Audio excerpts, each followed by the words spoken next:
Good morning, everyone. It is Friday. We made it. That's what I say every Friday. We made it past a whole week. Uh, some of us are still quarantining, others of us are not. We're starting to get out, social distance, some of us not social distanced, but just getting some fresh air because we've been in the house for a while. So I'm just going to go in and I'm going to tag some people to make sure that they are joining us this morning.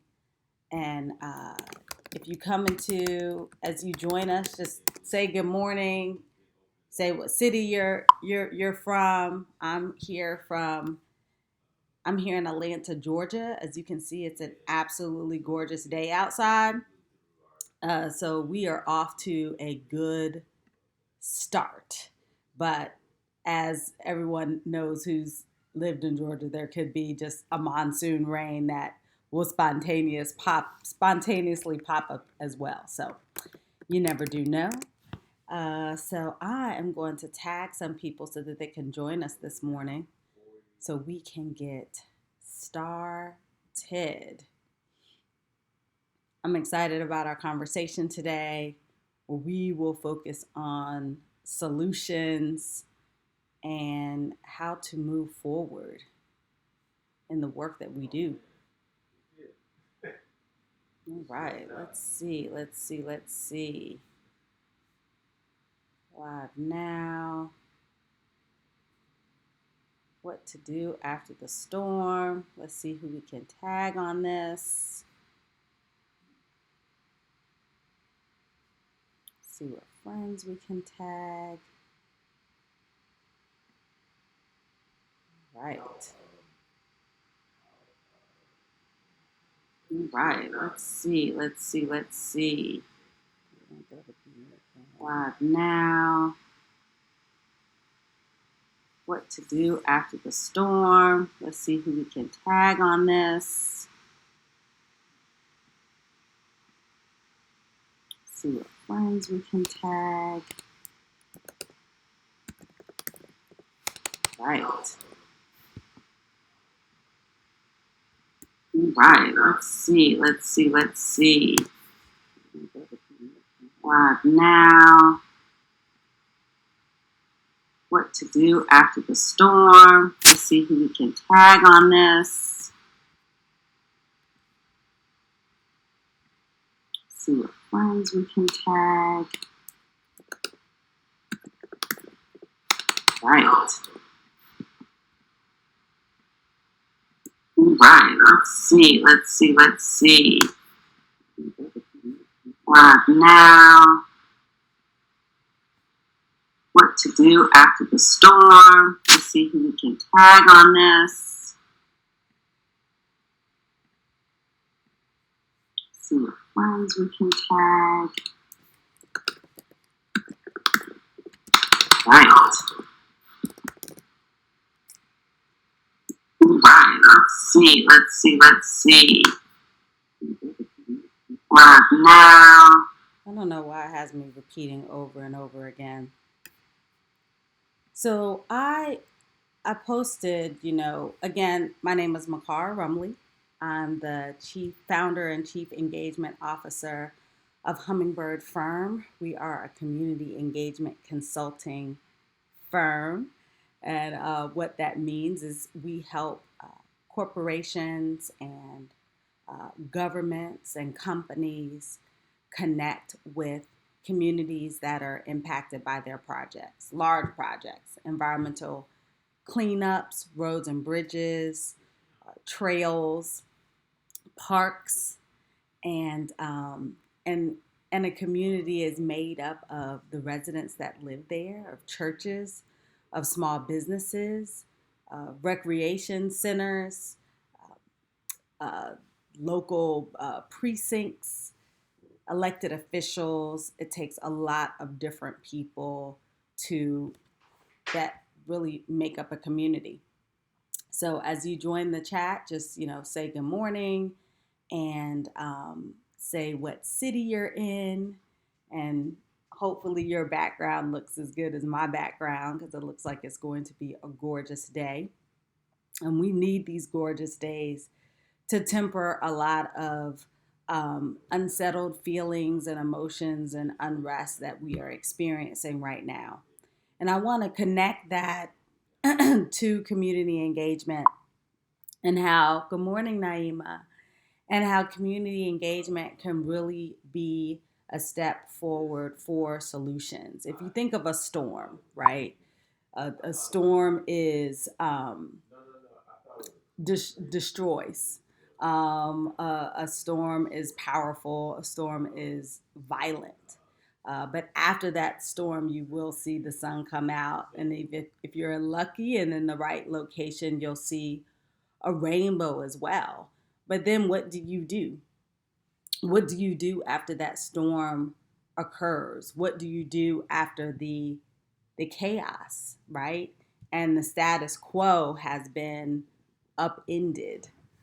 Well, what you do is you take an assessment of your assets and you begin to catalog what it is that you need to move forward. What are your asks? Uh, in my family, when it's time to go out for dinner or even order in, everybody knows what they don't want to eat, but nobody knows what they do want to eat. Okay, so we want to know what we specifically are asking for, and we're seeing this with racial equity demands, with protests. There are a lot of people who are upset, and they are listing everything that is wrong, and those lists are very accurate. And at the same time, we have to list and think about what exactly we want our vision for the future to look like. And I say specifically, right? Good morning, Pamela, because it can't be just general. It can't be just this wide umbrella or category. You have to specifically make requests, down to the quantity, down to the quality of what you're asking for. A good example is a project that I worked on, where there was this biosolids facility that wanted to come into a neighborhood. Biosolids was you take usually waste, animal waste, and you turn it into fertilizer pellets. And we use these pellets in our gardening to grow crops. I know, not something that you talk about every day, but there are facilities that actually take that manure and turn it into a format that allows us to grow crops and vegetables and flowers. Well, do you want that kind of facility in your neighborhood necessarily, right? When you first hear me describe it, you're not interested in inviting that. Maybe a new restaurant, maybe a new grocery store, maybe the store that you like to shop at, but you have to drive a ways to get there. But no, biosolids facility is not on the top of your list. So when we were talking to those community members, at first it was just like, well, these trucks, they're going to create additional truck traffic. Is this facility going to smell? Like, what impact is it going to have on our health and the way that we operate within our community? Those are valid questions. Those are valid concerns. And when they listed all of their concerns, their questions, their perspectives, even complaints and criticisms, right? Then they started to think about what their specific asks were. So their specific asks ended up being, hey, can you follow this particular truck route so that you don't increase truck traffic in our neighborhood? Secondarily, this is really interesting, this operation and how it works. Can the school children that go to the local elementary school take a tour of the facility so that they can learn? There was also a path. We have a nonprofit here in Atlanta called the Path Foundation that preserves paths all over, so people can walk for recreation and health and serenity, right?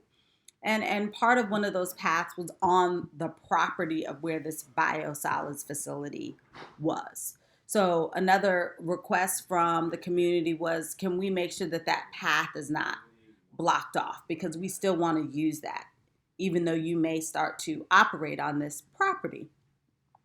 And then this property has sat here for a while, and there's all this kudzu and overgrowth, and it looks unsightly and really takes away or detracts from the beauty of our neighborhood. Could you also trim that? So what I'm doing for you is I'm listing specific requests that the community started to have. None of these requests were any sweat off of the company's back. None of these requests really took any additional money or resources. What it took was that company listening to the community members that live there, right? Being open to a discussion, and then implementing some of those requests. Now, all of the requests were not, they were not able to honor all of them, but they honored a good amount of them. And so, in the community's mind, that was a good faith effort. Okay, they're not here to just extract from us, they're here to contribute. And you can use that same example or that and extrapolate it to other things that are going on today, whether it's the conversations around racial equity, whether it's the conversations around police brutality. We see the extremes, we see the negatives, we see the lives lost. And if we want to envision a new system, a new order, a new way of being, we have to be specific about what components need to be included. We go into communities that are often very organized, and they'll already have a visioning plan, right, for their community that they have facilitated themselves or been fortunate enough to have a trained facilitator come in and lead for them. Oftentimes they don't know how they're going to fund all the things that they want, but their vision is clear. And so that often can be a great starting point for interacting with communities and starting the discussion after you have listened to all of the criticisms and concerns and complaints. Again, I'm not poo-pooing those. I'm not trying to rush past them. I'm not trying to quell the conversation. I am not trying to minimize what those injustices are, what those concerns are, what the slights that the people who live there feel who have occurred. That is part of the dialogue. The other part of the dialogue are, what are the solutions? I see Pamela here says, specifically list what you want as a result. Don't assume others will know how to address your concerns and what you want as a result. Right. Never assume. Those of us who are mothers on the call, we often walk around our house like, didn't someone see that? Why didn't someone pick this up? Well, not everyone sees things from your mommy lens. So no, they didn't think that that was important or a priority, or they should take time to pick up. So you have to be specific in your requests, which oftentimes can be taken as nagging, but you have to be specific in your requests. So do any of you on the call, have you seen circumstances where you've had to be specific with communities that you're working with? Naima or Darylyn, and how anything that you have worked on has benefited by being specific about what it is, the result that you want. just feel free to drop it in the chat. Because if you don't ask for what you want, then you're going to get something that you don't want, which is just going to add to your list of complaints. It's just going to add to your list of complaints. That's just inevitable, because the decision makers were not able to take your perspectives into consideration because you did not share them. What's the old saying? A closed mouth does not get fed. And what we're seeing right now in this day and time is there are a lot of open mouths.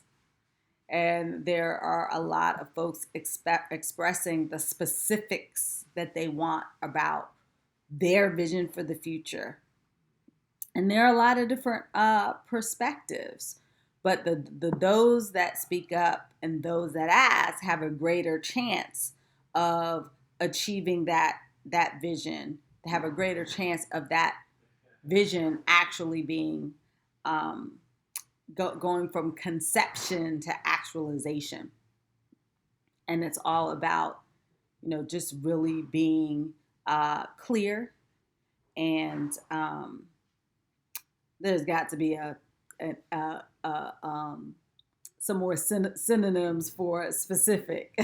I will look them up so I don't say it over and over again. And so you may be thinking about, what does a visioning workshop or session really look like? And it's really a facilitated discussion with stakeholders, all stakeholders from a particular community, to make sure that you have a variety of perspectives to think through what success looks like for them. What does a healthy, holistic community look like for them? What needs to be present? I know that a lot of people have heard of the 4 walls when you talk about finance, right? And you think about food, transportation, shelter, and clothing. And so communities have 4 walls as well. And it has to do with the infrastructure of what systems need to be in place, right? To really make sure that a community is healthy. And that's usually access to healthcare, access to healthy food, access to transportation, and safety. Those are the 4 walls that I think about when it comes to a community. And if your project that you're coming to talk to them about does not address one of those 4 walls specifically, then you need to think about how to connect the project that you're talking about to one of those 4 walls. How do you make that connection? How do you make that connection to their safety? How do you make that connection to transportation? How do you make that connection to your health, to their health? And how do you make that connection to their access to healthy food? You have to attach some strings. And Darylyn says, in listening to people's requests, it is also important to be clear on language. For example, a community may want to be respected. Well, what does that look like? How will they know when it is achieved? What services will be delivered? Exactly. Aretha Franklin, RESPECT, tell me what it means. Do I remember the lyrics correct? Tell it what it means to me. I'm sure I got that wrong. But she was saying, what does respect mean to you? Or I'm going to tell you how to respect me. I'm going to give you specifics about what respect looks like, sounds like, feels like, tastes like. And when you break it down, I'm sure all of us have those examples, but those facilitated visioning sessions help to guide you through exercises to dig deeper as to how to make sure that your requests are streamlined to reaching your result, knowing when you've achieved it, right? People say, I want to feed the world. Well, how do you know when you've achieved feeding the world? Does that mean everybody has access to food? Does that mean no one is going hungry? What systems have to be in place for that to work? We know every day that we produce an excess of crops that really kind of just get thrown away. Do we somehow redirect those crops and that extra food to feed folks that are hungry? You know, what specifically are we going to do? And how do we know when we have reached the end of the rainbow and we are touching our pot of gold? How do you know? How do we know when we're touching that pot of gold? So Pamela says, prepare to consider multiple options for possible solutions. Know your components of your desired solution and what you can or cannot accept as a final solution. Be prepared to engage when the solution is discussed and how it is implemented. Be at the table. Very true. So you've expressed the things that you don't like. Um, you've expressed the things that that you want. When I say express, you've talked about it. So when it's time to walk the walk, when it's time to roll up your sleeves and have the tough conversations and create the time and create the list of goals and create the tasks and the milestones that go along with that. And then also track to make sure you're staying on your timeline and be there at the end of the rainbow, standing next to your pot of gold to say, we did it, we achieved it. Uh, you, when you get to the table, you got to get to the table. You have to be there to be able to have that conversation. What's challenging, Pamela, about negotiation skills are, you know, all of us don't necessarily have there's a power dynamic when you're talking about everyday people and then decision makers. And when people don't feel like they have the power to actually move the needle or make change happen, then they may not be as robust in their discourse. So it's not that not just that you're at the table, but the table is set in a way that you don't feel like you're powerless, that you don't feel like your suggestions and your input are not going to be honored or incorporated or or respected. So it's, what does that table look like? How is it set? And do you even know how to use the utensils? Sometimes I think of My Fair Lady, right? Remember, she was from one side of the tracks and couldn't speak as well. And okay, I'm talking about my Disney movies now. She couldn't speak as well and didn't have the fancy dresses, but then she got coached, right, by I guess a speech therapist and an etiquette coach on how to carry herself, because she could get to the table, she could get to the fancy dinner and not know what to use what utensil for. She doesn't know anything from, she doesn't know the difference between a dinner knife and a salad knife and a soup spoon and the dessert utensils. And if they have oysters, the little mini fork. I mean, so you get to the table, but then you don't know how to use any of the utensils. So it's not just getting to the table, it's how is the table set and are you prepared for that discourse? Are you prepared for that discourse?